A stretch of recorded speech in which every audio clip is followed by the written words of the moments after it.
এক গৃহবধূর সাথে বিবাহ বহির্ভূত সম্পর্ক তৈরি করে ফুসলিয়ে নিয়ে যাওয়ার অভিযোগ রানাঘাটের বিশিষ্ট এক সমাজকর্মীর বিরুদ্ধে। ঘটনার প্রতিবাদ করলেন গৃহবধূর স্বামীর সাথে মারামারিতে জড়িয়ে পড়লেন ওই সমাজকর্মী। আর এই ঘটনা সামনে আসতে ইতিমধ্যে বিভিন্ন মাধ্যমে ওই সমাজকর্মী সমাজের প্রতি ভূমিকা ও দায়িত্ব নিয়ে সমালোচনার ঝড় উঠেছে। সূত্রের খবর, রানাঘাটের বাসিন্দা পার্থকর নামের এক সমাজকর্মী রবিবার দুপুরে রানাঘাটে দে চৌধুরী পাড়া এলাকায় এক যুবকের সাথে হাতাহাতিতে জড়িয়ে পড়ে। অভিযোগ, ওই যুবকের স্ত্রীর সাথে বিবাহ বহির্ভূত সম্পর্ক ছিল ওই সমাজকর্মীর। অভিযোগ, তার জেরেই রবিবার ওই সমাজকর্মীকে রাস্তায় দেখে ওই যুবক বিবাহ বহির্ভূত সম্পর্কের বিষয়ে প্রতিবাদ করলে ওই যুবকের সাথে মারামারিতে জড়িয়ে পড়েন ওই সমাজকর্মী। ঘটনায় আহত দুই পক্ষই। এর মধ্যে বর্তমানে আহত ওই সমাজকর্মী রানাঘাট হাসপাতালে চিকিৎসাধীন। ঘটনায় রানাঘাট থানায় একে অপরের বিরুদ্ধে অভিযোগ দায়ের করেছে দুই পক্ষই। ঘটনার তদন্ত শুরু করেছে রানাঘাট থানার পুলিশ, যদিও তার বিরুদ্ধে ওঠা অভিযোগ অস্বীকার করেছেন ওই সমাজকর্মী। সোমবার এই প্রসঙ্গে আনুমানিক বেলা 12:30 নাগাদ ওই গৃহবধূর স্বামী ও সমাজকর্মী ও রানাঘাটের মানুষজন আমাদের জানান, গতকালকে কি এমন হলো যে আপনি মারধর করলেন? মারধরের মেন কথা হচ্ছে আমার আর আমার স্ত্রীর মধ্যে একটা অশান্তি চলছিল।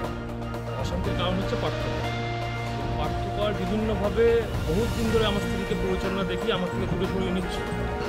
আমার নামে অপপ্রচার করে নিয়ে আমার স্ত্রীর নামে বিষ করে দিচ্ছিল।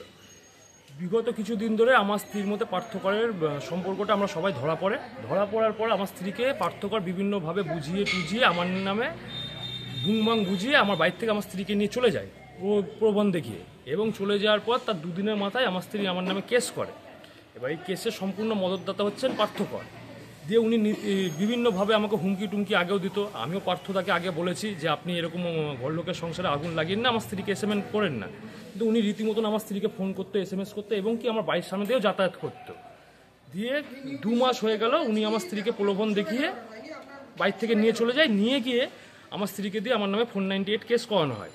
এবার বিগত আজ 90 দিন হয়ে গেল আমি আমার মেয়ের সাথে স্ত্রীর সাথে কোনোরূপভাবে দেখা করতে পারছি না। তার সম্পূর্ণ কারণ হচ্ছে এই পার্থক্য। উনি সম্পূর্ণভাবে আমার স্ত্রীকে আমার থেকে আর আমার মেয়েকে আমার থেকে দূরে সরিয়ে নিয়েছে।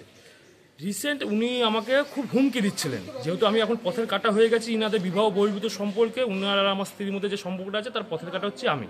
আমাকে সই দিতে পারলে ইনাদের সব কিছু সফল হয়ে যাবে। তাই উনি বিভিন্নভাবে আমাকে হুমকি দিত, নানা করতো। বিগত কালকে যখন পার্থক্য আমার শ্বশুর বাড়িতে যায় তখন হাতে নাতে ধরা পড়লে এবার যেহেতু স্বাভাবিক ব্যাপারে আমাকে হুমকি দিতে থাকে। আমি জিজ্ঞেস করি কেন আসলেন, উনি নানাভাবে আমাকে হুমকি দিতে থাকার পর ধস্তাধস্তি হওয়াতে এবার আমি আমার আত্মরক্ষার জন্য, ওনারও যেমন লেগেছে আমারও আত্মরক্ষাতে আমারও লেগেছে।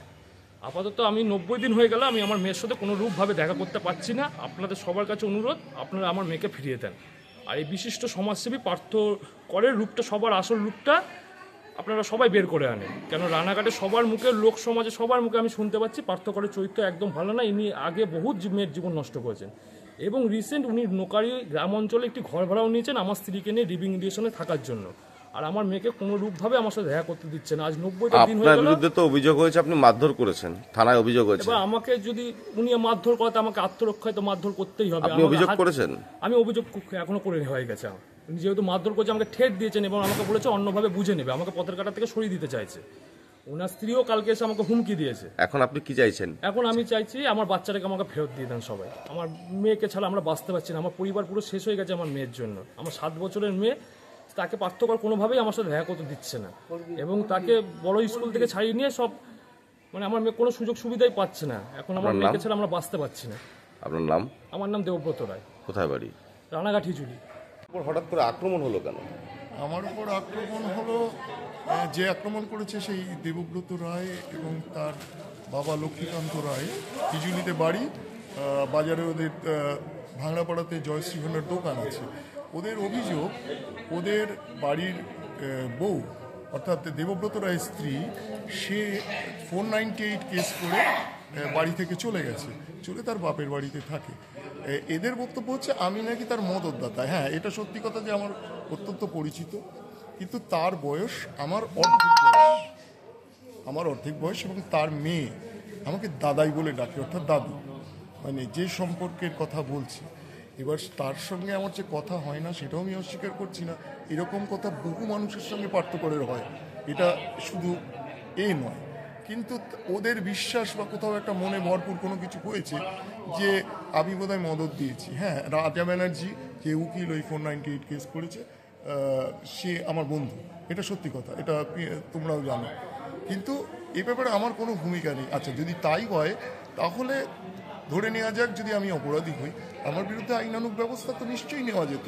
আমাকে ওরকম মোটর সাইকেল দিয়ে নিয়ে এসে আক্রমণ করে ধারালো অস্ত্র দিয়ে আমার একটা আঙুল কেটে ঝুলেছে, এই আঙুলটা কেটে ঝুলছে, আমার কপালে ক্ষত, আমার চোখে ক্ষত, আমার পাঁজরার হাড় বোধহয় ভেঙে গেছে, এত প্রচণ্ড ব্যথা। তো এটা বিচার কে করবে? আর সেক্ষেত্রে নিশ্চয়ই যারা আমাকে আক্রমণ করেছে তারা যদি গ্রেপ্তার হয় তারা উপযুক্ত প্রমাণ দেবে কেন আমাকে মেরেছে, আমাকে মারার মতো প্রকৃত গ্রাউন্ড তাদের কাছে আছে কিনা, বা মারার মতো সত্যি আমি কিছু করেছি কিনা, এটা নিশ্চয়ই বলবে। আমি এর চেয়ে বেশি বলতে পারছি না, কারণ আমার মাথায় অসহ্য যন্ত্রণা, বুকে অসহ্য। ঘটনাটা কোথায় ঘটেছে? দেশধুরী পাড়ায়, বিস্কুট কারখানার সামনে। আপনি অভিযোগ জানিয়েছেন?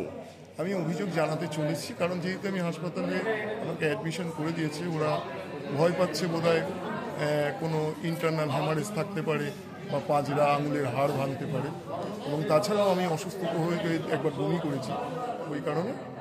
আপনার নাম? আমার নাম পার্থ কর। রানাঘাটের বাসিন্দা? হ্যাঁ, রানাঘাট ওয়ার্ড নম্বর 4।